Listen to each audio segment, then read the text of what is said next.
Quick challenge. Which reply sounds the most natural? A, me neither.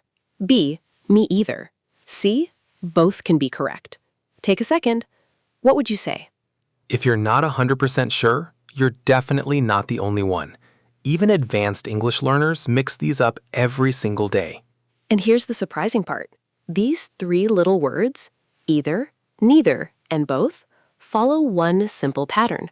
Once you see it, you'll know exactly when to use each one in real conversations.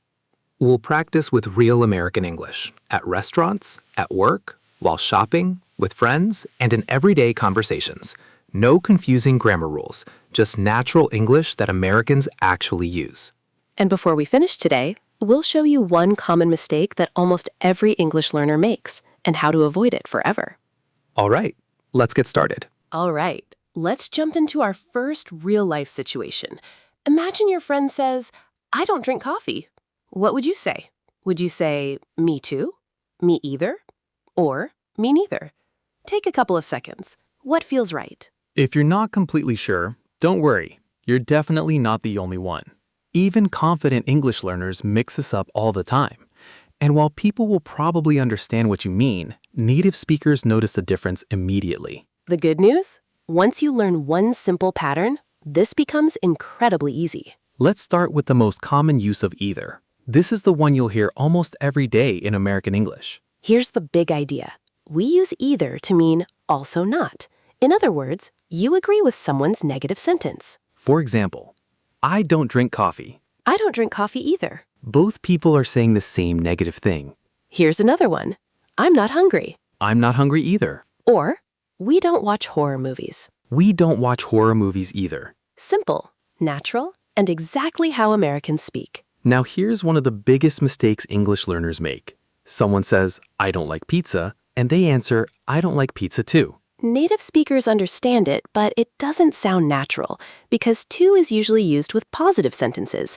After a negative sentence, we normally use either. Let's compare. Positive, I love pizza. So do I. Or, I love pizza too. Negative, I don't like pizza. I don't like pizza either. That's the pattern.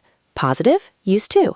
Negative, use either. But here's where things get interesting. Native speakers don't always repeat the whole sentence. Sometimes they only use two little words. You'll often hear, me either. For example, I don't want dessert. Me either. You'll hear this everywhere in America. At work, at school, at restaurants, and between friends. But wait, you've probably heard people say, me neither, too. So which one is actually correct? Great question. And that's exactly what we're covering in the next section. Once you understand the difference, you'll never hesitate again. Let's see how you're doing. Your friend says, I'm not ready yet. What sounds more natural? A, I'm not ready too. Or B, I'm not ready either. Take 3 seconds. What would you actually say in a real conversation? If you chose B, great job. And if you picked A, don't worry. That's one of the most common English mistakes, and you're already fixing it. All right, now let's answer the question we left you with. Which one sounds more natural? Me either, or me neither, or are both correct? Here's the surprising part.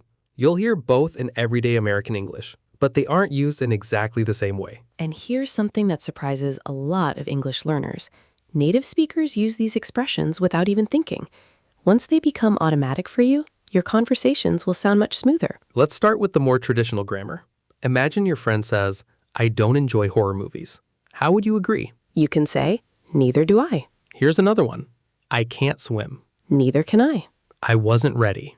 Neither was I. Did you notice the pattern? After neither, we use the helping verb first, and then the subject. Neither, do I, did I, can I, am I, was I. Don't worry if that feels new. You don't have to memorize every grammar rule today. The more you hear this pattern, the more natural it becomes. I didn't sleep very well last night. Me neither. That thunderstorm kept me awake. Same here. I think everyone in my neighborhood was awake. See? That's exactly how Americans use it in everyday conversations. Now let's talk about the expression you'll probably hear even more often. Me neither. Someone says, I'm not hungry. Me neither. I don't want to go. Me neither. Here's something interesting. In everyday American English, you'll probably hear me neither more often than neither do I, even though both are completely correct. So, when should you use each one? If you're chatting with friends, family, or coworkers, me neither sounds perfectly natural. If you're taking an English exam, giving a presentation, or speaking a little more formally, neither do I is a great choice. Here's an easy tip. If remembering the grammar feels difficult, start with me neither. Later, you can naturally begin using neither do I. Now let's fix a very common mistake. Many learners say, neither I do. Native speakers don't say that. The correct order is neither do I. The helping verb always comes first. A simple trick. Think about a question. Do I becomes neither do I. That makes it much easier to remember. Imagine your classmate says, I didn't finish my homework. What would you naturally say? A, neither did I. B, neither I did. Take 3 seconds. What sounds right? The correct answer is A, neither did I. If you chose that, great job. Now that you know how to agree with negative sentences, it's time to learn another meaning of either, because sometimes it has nothing to do with negative sentences at all. Instead, it helps you choose between two options, and that's where many English learners get confused. So far, we've used either in negative sentences, but here's where many English learners get surprised. That's not its only job. Exactly. Sometimes either has nothing to do with negative sentences. Instead, it helps you choose between two options. Quick challenge. Imagine your friend asks, do you want pizza or burgers? If you honestly don't care, what would you say? Take a second. Think about your answer. A native speaker would probably say, either is fine, or either one works. That simply means, I'm happy with either choice. You'll choose one, but you don't have a preference. Here's something interesting. Native speakers often answer with just, either works. They don't repeat the whole sentence, and it sounds completely natural. Should we watch a comedy or an action movie tonight? Either works. You choose. Perfect. That's exactly how Americans speak in everyday conversations. Think about the last time someone asked you, where do you want to eat? If you honestly didn't care, this is probably the exact expression a native speaker would use. Let's hear a few more examples. You can either call me or text me. We can either leave now or wait until tomorrow. She'll either study medicine or study law. Notice the pattern. Either or. Those two words always work together. One choice, two options. That's the idea.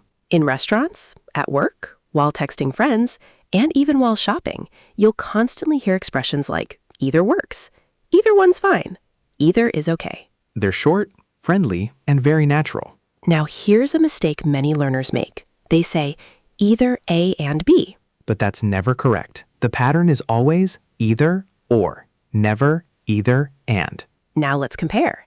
Either tea or coffee, one choice. Both tea and coffee, two choices, everything. That's a big difference. One versus both. Would you rather drive or take the train? Either works for me, as long as we arrive on time. See? That sounds relaxed, friendly, and completely natural. Imagine your coworker asks, should we meet on Monday or Tuesday? Which reply sounds the most natural? A, either day works. B, both days work for me. C, either and Tuesday. Take 3 seconds. What would you say?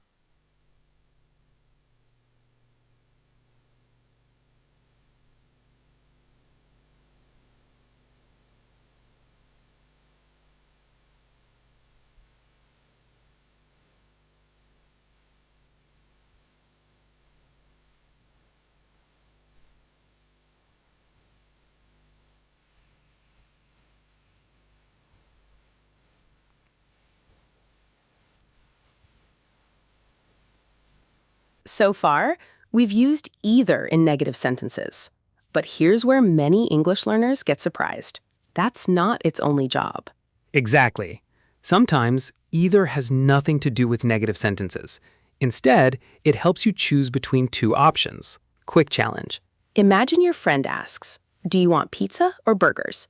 If you honestly don't care, what would you say? Take a second. Think about your answer. A native speaker would probably say, either is fine, or either one works. That simply means, I'm happy with either choice. You'll choose one, but you don't have a preference. Here's something interesting. Native speakers often answer with just either works. They don't repeat the whole sentence, and it sounds completely natural. Should we watch a comedy or an action movie tonight? Either works. You choose. Perfect. That's exactly how Americans speak in everyday conversations. Think about the last time someone asked you, where do you want to eat? If you honestly didn't care, this is probably the exact expression a native speaker would use. Let's hear a few more examples. You can either call me or text me. We can either leave now or wait until tomorrow. She'll either study medicine or study law. Notice the pattern. Either or. Those two words always work together. One choice, two options. That's the idea. In restaurants, at work, while texting friends, and even while shopping, you'll constantly hear expressions like either works, either one's fine, either is okay. They're short, friendly, and very natural. Now here's a mistake many learners make. They say either A and B. But that's never correct. The pattern is always either or, never either and. Now let's compare. Either tea or coffee. One choice. Both tea and coffee. Two choices. Everything. That's a big difference. One versus both. Would you rather drive or take the train? Either works for me, as long as we arrive on time. See? That sounds relaxed, friendly, and completely natural. Imagine your coworker asks, should we meet on Monday or Tuesday? Which reply sounds the most natural? A, either day works. B, both days work for me. C, either and Tuesday. Take 3 seconds. What would you say? The best answer is A, either day works. Now, B isn't wrong. If you're available on both days, it's perfectly grammatical. But if you're simply saying, I don't have a preference, Americans usually say either day works. So now you've learned either in negative sentences and either for choosing between two options. But what if you don't want either choice? That's where another very useful pattern comes in. Neither nor. Imagine you're at a restaurant. The server smiles and asks, would you like tea or coffee? But honestly, you don't feel like drinking either one. What would a native speaker say? Take a second, think about it. If you're thinking, neither thanks, you're absolutely right. And today, you're going to learn exactly when to use neither nor naturally in everyday American English. So, what if you don't want either option? What if both choices are wrong? That's exactly when we use neither nor. Think about it this way. Either or means one choice, but neither nor means 0 choices. Not this one and not that one. Someone asks, would you like tea or coffee? Which reply sounds the most natural? A, neither thanks. B, I don't want neither. C, neither and coffee. Take 3 seconds. What's your answer? The correct answer is A, neither thanks. Short, natural, and exactly how many Americans would answer. Do you want to watch a horror movie or a documentary? Neither. Let's watch a comedy instead. Perfect. Both choices are rejected. Notice the pattern. Neither nor, those two words almost always work together. Let's hear a few real examples. Neither my brother nor my sister lives here. Neither option is easy. Neither answer is correct. Neither restaurant is open today. Here's something that surprises many learners. Sometimes native speakers don't even finish the sentence. They simply say, neither, and everyone understands exactly what they mean. You'll hear it at restaurants, at work, while shopping, and even in text messages. Simple, natural, and very American. Now let's fix one of the biggest mistakes English learners make. Some people say, I don't like neither of them. That sounds natural in some languages, but not in standard English. Here's why. Neither is already negative, and in standard English, we usually avoid double negatives. So if you've already used neither, you don't need don't. Instead, say, I like neither of them, or I don't like either of them. Both are completely correct. Would you rather work outside or stay in the office? Honestly, neither. I'd rather work from home. Now that's a very natural American response. At this point, you already know something that confuses thousands of English learners. So let's make sure these 3 words never get mixed up again. Either or, one choice. Both and, 2 choices. Everything. Neither nor, no choice. Both are rejected. One more quick challenge. Your friend asks, do you want chocolate or vanilla ice cream? But you don't want either. What would you say? The most natural answer is neither thanks, or I don't want either. Both sound completely natural in American English. Excellent. Now you know how to talk about one choice, both choices, and no choice at all. But there's one more word that helps native speakers sound much more natural when talking about preferences. Rather. And that's exactly what we're learning next. So far, we've learned how to talk about one choice and no choice. But here's something interesting. Most English learners know how to answer yes, no, or either is fine. But when they want to say, I actually prefer this, they suddenly hesitate. That's where rather comes in. Imagine your friend asks, "Do you want to go to the beach today?" You like the beach, but honestly, you're exhausted. What would a native speaker say? Most Americans would simply say, I'd rather stay home. Not because the beach is bad, but because that's what they prefer today. That's the key idea. Would rather doesn't reject something. It simply expresses your preference. Which sentence sounds natural? A, I'd rather stay home. B, I'd rather to stay home. Take 3 seconds. Which one would you actually say? The correct answer is A, I'd rather stay home. Here's the simple rule. After would rather, always use the base verb. No to, just the verb. Do you want pizza tonight, or should we cook? I'd rather cook. Really? I thought you'd choose pizza. Not today. I'd rather eat something healthy. Last weekend, our friends invited us to go hiking. The weather was beautiful. Everyone was excited. But I'd had a busy week, so I smiled and said, I'd rather relax today. And honestly, that sounded much more natural than simply saying no. Here's something many learners don't realize. In casual American English, people don't say, I prefer, as often as you might think. Instead, they usually say, I'd rather. It sounds warmer, more conversational, and much more natural. Let's hear a few examples. I'd rather walk than drive. I'd rather call you tomorrow. I'd rather spend the weekend with my family. I'd rather save my money. Here's another situation. Your friends are going out, but you've been working all week. You smile and say, I'd rather stay home tonight. Or maybe your parents ask if you'd like to travel this weekend. You answer, I'd rather spend some time with the family. Those are the kinds of sentences native speakers use every day. Now let's fix one very common mistake. Some learners say, I'd rather to go. But native speakers never say that. Simply say, I'd rather go. No to. You can also compare two actions. For example, I'd rather watch a movie than play video games. Notice the pattern. I'd rather verb than verb. Both verbs stay in their simple form. Imagine it's Friday evening. Your coworkers invite you to another meeting after work, but you're tired. What would you naturally say? Take a few seconds. A native speaker might say, I'd rather go home. Or, I'd rather relax tonight. Simple, polite, and completely natural. Let's put everything together. Either, or, one choice. Neither, nor. No choice. I'd rather, a personal preference. Now you know how native speakers choose, reject, and express what they really prefer. But before we finish, let's see if you can use either, neither, both, and rather together in real conversations. It's time for the final challenge. All right. It's time for your final challenge. No more hints, no more explanations. Let's see if you can use these words like a native speaker. We'll give you a real-life situation. Pause the video, choose your answer, then we'll explain it together. Ready? Let's go. Your friend says, I don't like horror movies. How do you agree? A, me too. B, me either. C, me both.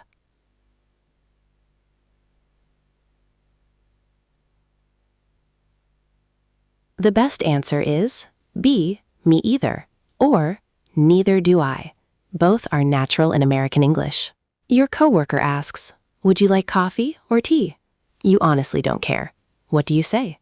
A, either is fine. B, neither. C, I'd rather.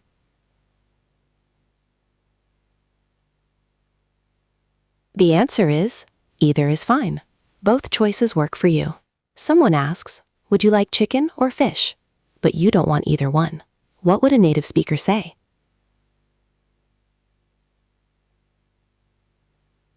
You could say, neither, thanks. Or, I don't want either. Both sound completely natural. Your friends want to stay out until midnight, but you're exhausted. Which sentence sounds right? A, I'd rather go home. B, I'd rather to go home. The correct answer is, I'd rather go home. Remember, no to after would rather. Complete the expression. Either, A, nor, B, or, C, and.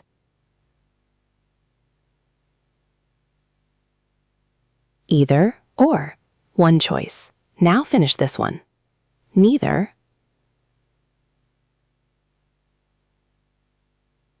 exactly. Neither nor. Both choices are rejected. Let's review everything one last time. Beck, either, or. One choice. Both and. Two things together. Neither, nor. No choice. Either at the end of a negative sentence. Means, also not. Neither do I is a more advanced way to agree with a negative sentence. I'd rather shows your preference. Simple, natural, and very American. If you got 6 out of 6, outstanding. You're thinking like a native speaker. If you got 4 or 5, great job. You're making real progress. Keep going. If you got 0 to 3, don't worry. Watch this lesson one more time. You'll be surprised how much easier it feels the second time. Before you go, complete this sentence in the comments. I'd rather blank than blank. We read your comments, and we love seeing you practice your English. Here's one more challenge. Pause the video, say your sentence out loud, then type it in the comments. Speaking and writing together helps you remember English much faster. And if you enjoyed today's lesson, make sure you subscribe to Talk Bella. We upload a brand new English lesson every 2 days, so there's always something new to help you sound more natural and more confident. Next episode, we're tackling another pair of English words that even advanced English learners confuse all the time. You won't want to miss it. Thanks so much for spending your time with us today. Keep practicing, keep speaking, and remember, small improvements every couple of days turn into big progress over time. We'll see you in the next lesson. Bye.